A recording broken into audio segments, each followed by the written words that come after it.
கடந்த வாரம் 16ஆம் தேதி வடகிழக்கு பருவமழை தொடங்கி இருக்கிறது.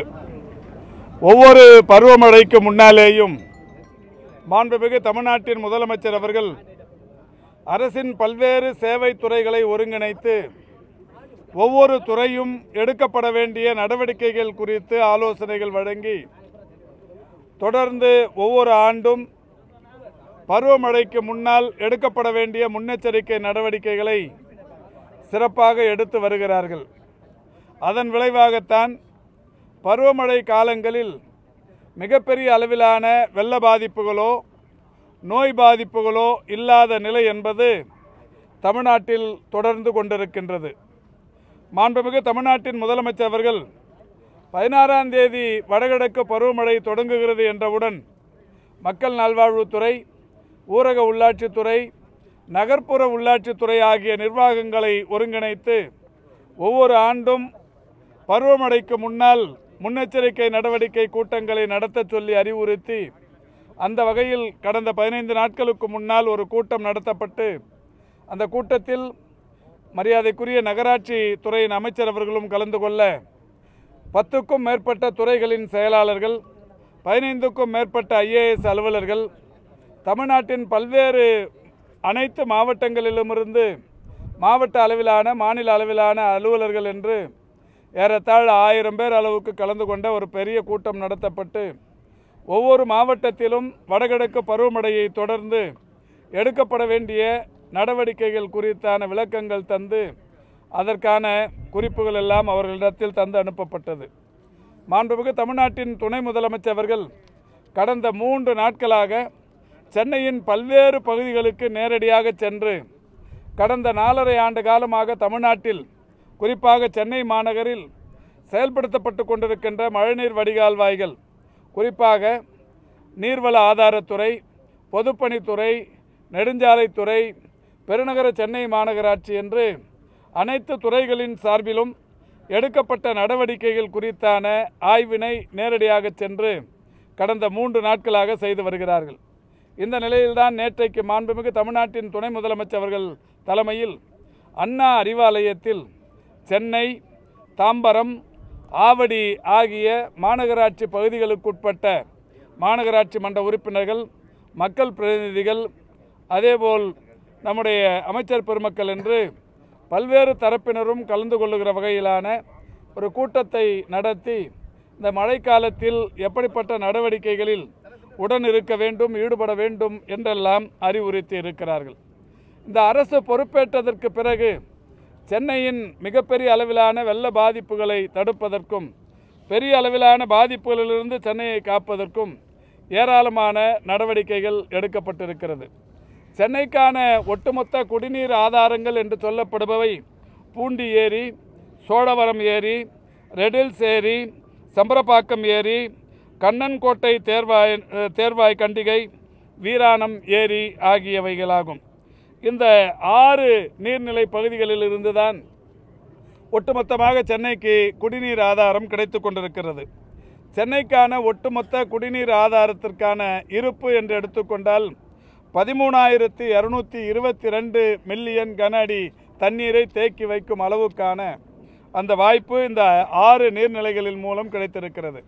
ஆனால் தற்போது எவ்வளவு நீர் இருப்பு இருக்கிறது என்றால் 13,222 மில்லியன் கன அடியில் 10,028 மில்லியன் கன அடி நீர் தற்போது இருப்பு இருக்கிறது. அந்த வகையில் இன்றைக்கு அனைத்து நீர்நிலைகளும் நிரம்பும் தருவாயில் மகிழ்ச்சிகரமாக சென்னையின் குடிநீர் ஆதாரத்திற்கு ஒரு திருப்தி ஏற்படுகிற வகையிலான நிலை என்பது இருந்து கொண்டிருக்கிறது.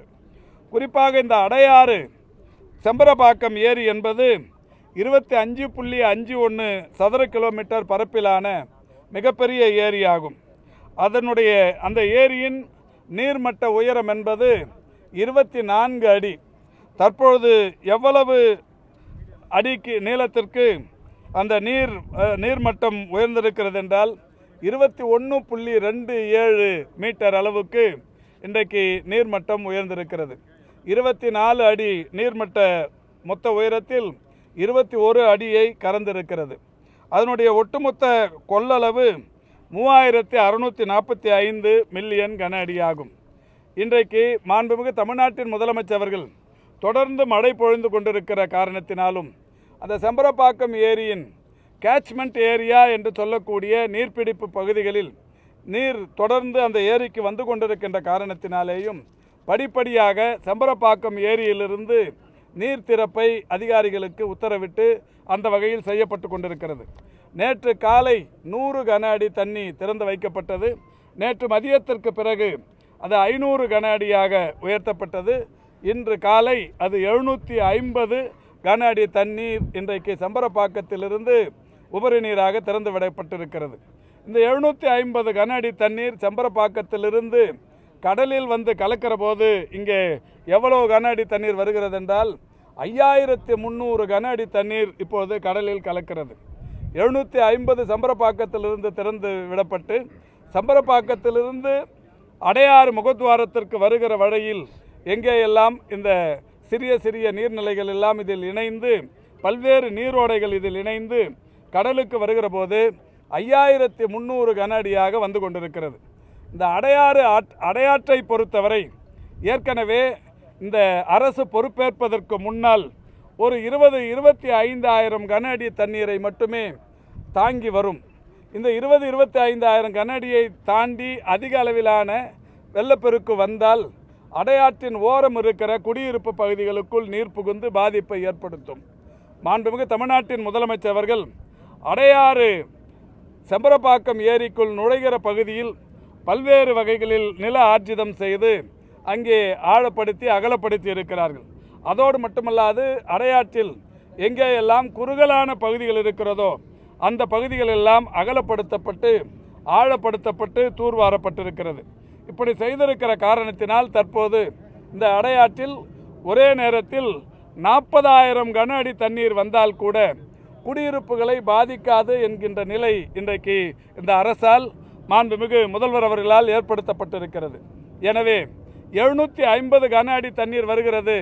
நேற்றைக்கு 100ஆக இருந்தது, பிறகு 500ஆக உயர்ந்தது, இப்பொழுது 750ஆக உயர்ந்திருக்கிறது என்கின்ற அச்சம், பயம், பதட்டம் பொதுமக்களுக்கு தேவையில்லை. காரணம், இந்த அடையாற்றை பொறுத்தவரை இன்றைக்கு மாண்புமிகு தமிழ்நாட்டின் முதலமைச்சர் அவர்கள் ஆழப்படுத்தி இருப்பதாலும் அகலப்படுத்தி இருப்பதாலும் பல்வேறு இடங்களில் இருந்த இடையூறுகளை அகற்றி இருப்பதாலும் இன்றைக்கு தடையில்லாமல் நீர் வந்து கொண்டிருக்கிறது. இப்பொழுது முகத்வாரத்தில் நானும் பாராளுமன்ற உறுப்பினரும் நம்முடைய வேளச்சேரி தொகுதியின் சட்டமன்ற உறுப்பினரும் பெருநகர சென்னை மாநகராட்சியின் மண்டல குழு தலைவரும் அதேபோல் இன்றைக்கு மாண்புமிகு தமிழ்நாட்டின் முதலமைச்சர் அவர்களால் ஒவ்வொரு மண்டலத்திற்கும் ஒரு IAS அலுவலர் நோடல் ஆஃபீஸர்களாக இன்றைக்கு நியமிக்கப்பட்டிருக்கிறார்கள். அவரும் இந்த ரீஜனல் அதாவது RDC என்று சொல்லக்கூடிய ஆணையர் அவர்களும் இங்கே வருகை தந்து இப்பொழுது இந்த முகத்வாரத்தை பார்த்திருக்கிறோம். இந்த முகத்வாரத்தை பொறுத்தவரை 40,000 கன அடி தண்ணீர் வந்தாலும் கடலுக்குள் உட்புகுவதற்கு ஏற்ப ஏற்கனவே 150 மீட்டர் அகலத்திற்கு மட்டுமே கடலில் நீர் கலக்கிற பகுதி இருக்கிறது. அதை இன்னமும் மாண்புமிகு முதல்வர் அவர்களுடைய வழிகாட்டுதலோடு 250 அடி அகலப்படுத்துவதற்கு 3 புல்டோசர்கள் புரோக்ளைன் 3 புரோக்ளைன் இங்கே பணியில் அமர்த்தப்பட்டிருக்கிறது. இதை பொறுத்தவரை இந்த 3 புரோக்ளைனும் இந்த மழை முடிவடைகிற வரை, இந்த வடகிழக்கு பருவமழை முடிவடைகிற வரை இங்கே இதை அகலப்படுத்தி கொண்டே இருக்கும். இப்பொழுது 150 மீட்டர் என்று இருப்பதை 250 மீட்டர் வரை அகலப்படுத்தும் பணி நடைபெற்று கொண்டிருக்கிறது. எனவே இந்த மழை என்பது இப்பொழுதுதான் தொடங்கி இருக்கிறது. 16ஆம் தேதி தொடங்கிய மழை 17லிருந்து நேற்று வரை சென்னையில் பெய்திருக்கிற சராசரி மழையின் அளவு 16.93 சென்டிமீட்டர். 16.93 சென்டிமீட்டர் அளவுக்கு தற்போது சென்னையில் மழை பொழிவு பதிவாகியிருக்கிறது கடந்த 5-6 நாட்களில். என்றாலும் இன்றைக்கு சென்னை மாநகரை பொறுத்தவரை 22 சுரங்கப்பாதைகள் இருக்கிறது. ஒரு சுரங்கப்பாதை கூட மழை நீரால் பாதிக்கப்பட்டு மழைநீர் சூழ்ந்து போக்குவரத்திற்கு இடையூறு ஏற்படுத்தவில்லை. எல்லா போக்குவரத்தும் சகஜ நிலையில் இருந்து கொண்டிருக்கிறது. மிகப்பெரிய அளவில் கடந்த ஆட்சி காலங்களில் ஒரு 4-5 சென்டிமீட்டர் அளவுக்கு மழை பொழிந்தாலே நாள் கணக்கில் வார கணக்கில் கூட பல்வேறு தெருக்களில் தண்ணீர் தேங்கி நிற்கும். 16.93 சென்டிமீட்டர் அளவுக்கான மழை ஒரு 5-6 நாட்களில் பெய்திருக்கிற சூழலிலும் ஒரு இடத்திலும் கூட மழைநீர் சூழ்ந்து மக்களை பாதிப்புக்குள்ளாக்கவில்லை. எந்த சுரங்கப்பாதையும் போக்குவரத்திற்கு இடையூறாகவும் இல்லை. இந்த நிலையில் இந்த முகத்வாரத்தை மாண்புமிகு தமிழ்நாட்டின் முதலமைச்சருடைய வழிகாட்டுதலோடு இன்றைக்கு சீர்படுத்தும் பணி நடைபெற்று கொண்டிருக்கிறது.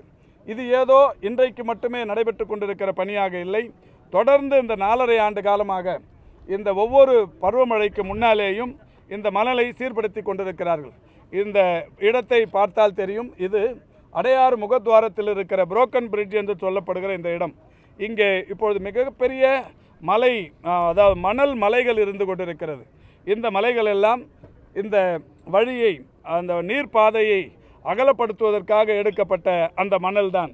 தற்பொழுதும் கூட இந்த மணல் எல்லாம் எடுத்து போட்டதன் விளைவு ஒரு 4 லட்சம் கன அடி மணல் எடுத்து போட்டதன் விளைவு இப்போ சீனிவாசபுரம் பாதுகாக்கப்பட்டிருக்கிறது. சீனிவாசபுரத்தை ஒட்டி அந்த மணல் இன்றைக்கு கொட்டி இருக்கிறார்கள். இந்த 4 லட்சம் கன அடி தண்ணீர் அங்கே போட்டிருக்கின்ற காரணத்தினால் இந்த மணல் அரிப்பு தடுக்கப்பட்டு இங்கே போடப்பட்ட மணல் பாதுகாக்கப்பட்டு தற்பொழுது அந்த சீனிவாசபுரம் எந்த விதமான இந்த சீனிவாசபுரம் மக்களுக்கு பாதிப்பில்லாமல் இருந்து கொண்டிருக்கிறது. எனவே மாண்புமிகு தமிழ்நாட்டின் முதலமைச்சருடைய வழிகாட்டுதலோடு இன்றைக்கு அனைத்து துறைகளும் மிக சிறப்பாக செயல்பட்டு குடியிருப்புகளுக்குள் நீர் புகாத வண்ணமும் இந்த அடையாற்றின் நீர் வெகு வேகமாக பெருக்கெடுத்து கடலில் கலப்பதற்குரிய வகையிலேயும் நடவடிக்கை எடுக்கப்பட்டிருக்கிறது.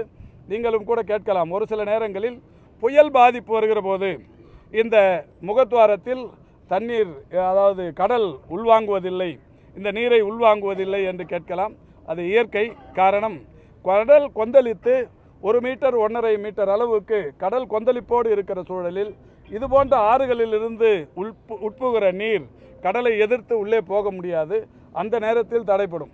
அப்படி தடைப்படுகிற போதுதான் இந்த அடையாற்றின் அந்த நீர் பெருக்கம் அதிகரித்து அடையாற்றின் ஓரம் இருக்கிற குடியிருப்பு பகுதிகளுக்கு நீர் புகும்.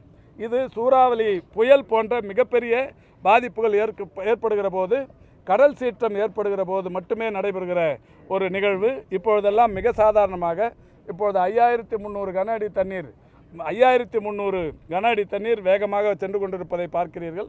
இன்னமும் 10,000 15,000 என்று சம்பரப்பாக்கத்தில் திறந்து விட்டாலும் எந்த விதமான குடியிருப்புகளுக்கும் பாதிப்பு இல்லாமல் கடலில் நீர் போய் சேர்கிற வகையில் இந்த அரசு நடவடிக்கை எடுத்திருக்கிறது. இப்போ மாண்புமிகு தமிழ்நாட்டின் முதலமைச்சர்கள் நல்ல கேள்வி கேட்டிருக்கிறீங்க. 1984 85 ஆண்டுகளில் இந்த அடையாற்றின் ஓரம் வெள்ளத்தடுப்பு சுவர் கட்டப்பட்டு ஒரு சைதாப்பேட்டையில் சாரதி நகர் என்கின்ற பகுதி வரை கட்டப்பட்டது. அதுக்கப்புறம் இல்லை. அந்த அடையாற்று அப்போது கட்டப்பட்ட இந்த 84 கட்டப்பட்ட சுவர் என்பது இப்போ கொஞ்சம் கொஞ்சமாக போயிடுச்சு. நேற்றுக்கு கூட சாரதி நகரில் மணி தெரு என்கின்ற பகுதியில் அந்த சுவர் கொலாப்ஸ் ஆயிடுச்சு. உடனடியாக பொதுப்பணித்துறையின் அதிகாரிகள் விரைந்து வந்து இன்றைக்கி மணல் மூட்டைகளை காலை வரைக்கும் 1500 மூட்டைகளை அடுக்கி அதை மேடுபடுத்தியிருக்கிறாங்க. இன்னும் ஒரு 1000 மூட்டை அங்கே அடுக்க போகிறாங்க. இதுக்கு தான் மாண்புமிகு தமிழ்நாட்டின் முதலமைச்சர்கள் இந்த அடையாற்றை சீர்படுத்தும் நோக்கத்திற்காக 1500 கோடி ரூபாய் செலவில் ஒரு மிகப்பெரிய திட்டத்தை வகுத்து இப்போ இன்றைக்கி அது டெண்டர்லாம் விட்டு ரெடி பண்ணியிருக்கிறாங்க. அடையாற்றிலிருந்து சைதாப்பேட்டை வரை இந்த அடையாற்றின் இருமருங்கிலும் கரைகள் எழுப்பி இதை பலப்படுத்தி ஒரு சுற்றுலா மையமாகவே ஆக்குகிற வகையிலான இது. இதில் ஒரு சில குடியிருப்புகள் இடமாற்றம் செய்ய வேண்டியிருக்கிறது. திடீர் நகர், ஜோதியம்மாள் நகர் போன்ற இடங்கள்லாம் அந்த இடங்களுக்கு மாற்று குடியிருப்புகள் கட்டுவதற்கும் தற்போது டெண்டர் விட்டு ஒரு 1701 குடியிருப்புகளை நாகிரெட்டி தோட்டம் பகுதியில் கட்டுவதற்கு முதல்வர் உத்தரவிட்டிருக்கிறார். இங்கே நம்முடைய மலர் மருத்துவமனைக்கு எதிரில் இருக்கிற மல்லிகைப்பூ நகர், அந்த மல்லிகைப்பூ நகர் கூட அந்த பகுதி மக்கள் பாதிக்காத வகையில் அந்த இடத்தை விட்டு பக்கத்தில் ஒரு அட்மினிஸ்ட்ரேட்டிவ் பிளாக் ஒன்று கட்டுவதற்கு இந்த 1500 கோடியில் ஏற்கனவே திட்டமிட்டிருந்தார்கள். அதை பக்கத்தில் கட்டிக்கொள்வது என்றும் மாண்புமிகு தமிழ்நாட்டின் முதலமைச்சர்கள் எந்த பொதுமக்களும் அடையாற்றின் ஓரம் இருப்பவர்கள் பாதிப்புக்குள்ளாக கூடாது என்கின்ற வகையிலேயும் திட்டம் தீட்டி இருக்கிறார்கள். மிக விரைவில் அந்த பணிகள் நடைபெறும்.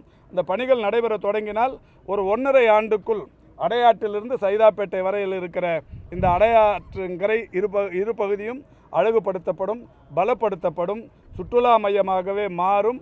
இது மக்களுக்கு பாதுகாப்பான அமைப்பாக உருவாகும்.